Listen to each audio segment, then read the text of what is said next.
Lidi, takže tady vás zdraví Neosvidos a mám tu pro vás takový speciál, správství speciál a určitě jste si všimli tady to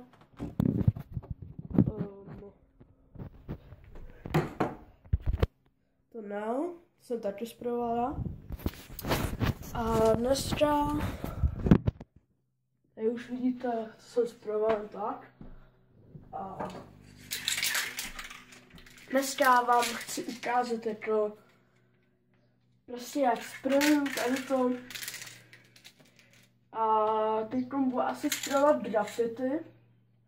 Chci vidět, jak to vznikne, jak to vynikne teda. A když tady mám oranžový sprej a přestříkám celou tu stěnu. Ne.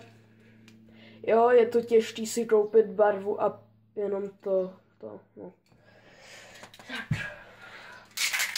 Tak jo, může začít. Takže začneme, jo.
Tak, teď to je vybarvený a ozvu se vám, až to bude hotový. Dobrý.